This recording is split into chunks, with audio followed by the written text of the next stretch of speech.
Estou gravando aqui a parte sobre a introdução de verbos, porque acho que não ficou tão interessante, faltou umas informações. Então, olha só. Verbs in English. Verbos em inglês. Qual que é a questão? Toda língua tem verbos, toda língua tem todo um sistema complexo de verbos, e verbos geralmente é algo muito central, porque toda fala fala sobre acontecimentos, sobre coisas que acontecem, enfim. Tudo isso é relacionado a verbos. Agora, no inglês, os verbos eles têm algumas características interessantes. Primeiro, eles têm algumas formas específicas, eles têm alguns tempos específicos, conjugações. Deixa eu ver aqui mais. A gente não vai falar nesse vídeo aqui sobre modos, mas também existem modos verbais no inglês, normal. Só que vamos deixar para uma parte mais futura, mais avançada, porque aí a gente entra em outros assuntos.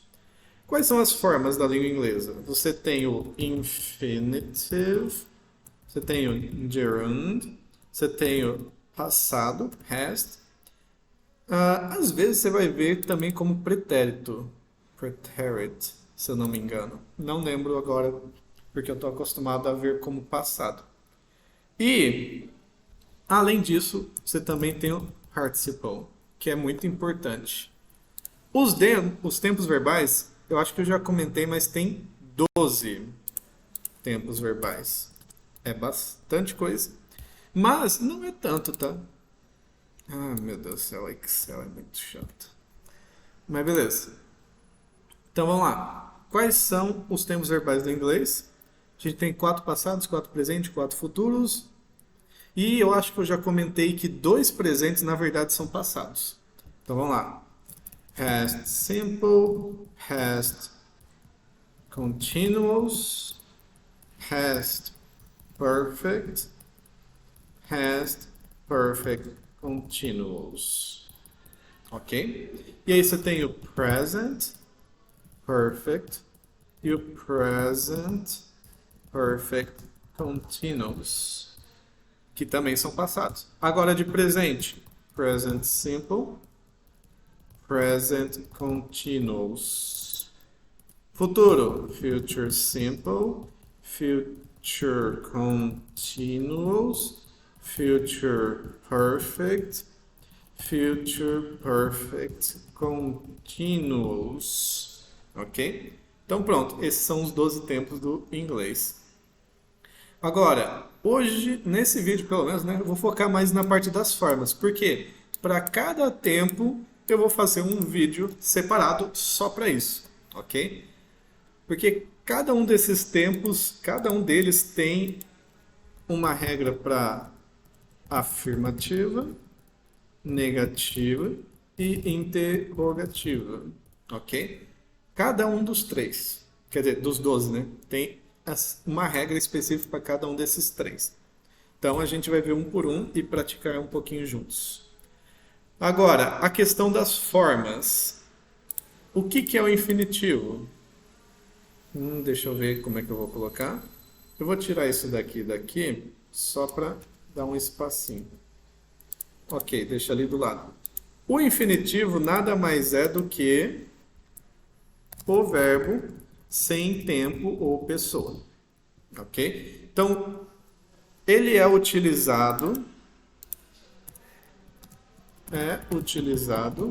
como complemento. Apenas. Ele nunca é usado como verbo da frase. Por quê? Uma vez que você coloca ele como verbo da frase, ele tem pessoa e tem tempo. Alguém fez aquilo. Basicamente isso. Alguém fez em algum tempo. Ok? Agora, deixa eu tirar um pouquinho mais para o lado isso aqui. Ok. Vamos lá. O gerúndio é o verbo que, ou melhor dizendo, o verbo não, a ação que está ou estará, ou estava acontecendo. Preste bastante atenção nesse NDO no final, tá? Isso aqui é importante.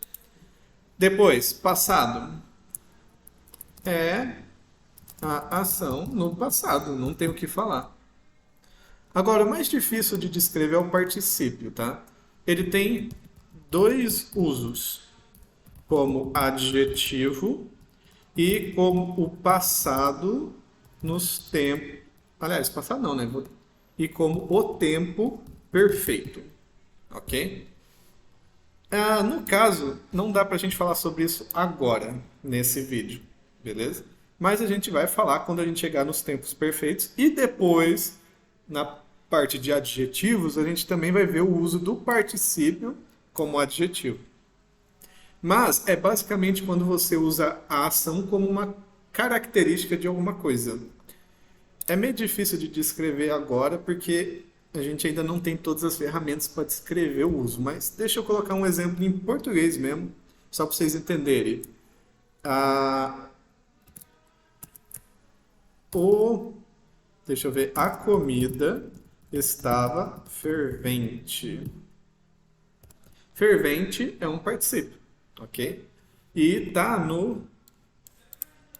Deixa eu ver como é que eu posso colocar. Em inglês, the food was. Pior que em inglês eles não vão usar o particípio nesse caso, eles vão usar boiling. Boiling não, boiling seria borbulhando.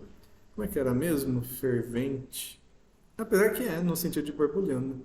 Mas enfim, realmente eu não vou entrar em detalhes agora com relação a isso. Agora, além da descrição, a gente tem a questão da forma. Ok? O infinitivo é sempre a combinação do to mais o verbo. Ok? O gerúndio é sempre a combinação do verbo mais o finalzinho ing. Agora, esses dois aqui, aí começa a complicar um pouquinho. Por quê? Vou até separar aqui para colocar uma observação. Ó. Nos verbos regulares, eles têm a seguinte regrinha, que é o verbo mais o ed no final. E o particípio segue a mesma coisa. Só que nos verbos irregulares, eles seguem essa regrinha aqui. Não tem regra. Ok? Então, é basicamente isso. Exemplos. Vamos lá. Vou colocar agora um monte de exemplo aqui. Regular e irregular. O verbo to work, ele é regular. Então, é só colocar ing, ed, ed. Ok? To work, working, worked. Beleza? Agora, um contra-exemplo. Deixa eu até colocar aqui em cima. Regular e irregular. To eat é um verbo extremamente irregular. A gente tem ele com ing, só que aqui ele tem ate, ao invés de eated. Não existe essa palavra, é ate. E pior ainda quando você chega aqui no eaten, que é o particípio do verbo eat. Ele é totalmente diferente, então ele tem 4 formas diferentes. Apesar que você só precisa saber uma, duas, três. Ok? Então, olha só, dica. Ao decorar um verbo, é importante saber. Peraí, vou colocar aqui. É importante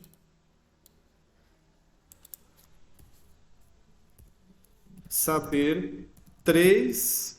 Aliás, vamos colocar aqui 4, tá? Formas. Infinitivo, que você nem precisa decorar o to, né? Porque é sempre to, então você só aprende a palavra work, eat, e assim vai. Seria interessante você aprender o gerúndio, só que ele não é necessário obrigatoriamente, porque você pode só colocar ing no final. É que tem algumas palavras que tem uma pequena alteração ali, ok? Não no ing, mas entre o ing e o verbo ali. Deixa eu ver aqui mais. O passado. E, se for irregular, particípio. Beleza? E outra forma importante é a forma da terceira pessoa do singular. Como a gente já viu na parte de pronomes, ok? O verbo ele ganha um S no final aqui. Inclusive, vou até colocar aqui, ó, para você ver. Terceira pessoa do singular. Works. Eats. É interessante porque às vezes não é só colocar um S, assim como o gerúndio. Então eu vou colocar aqui, ó, barra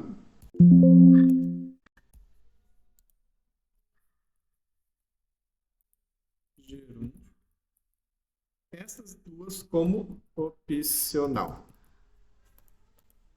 ok? Enquanto que essas três aqui são obrigatórias.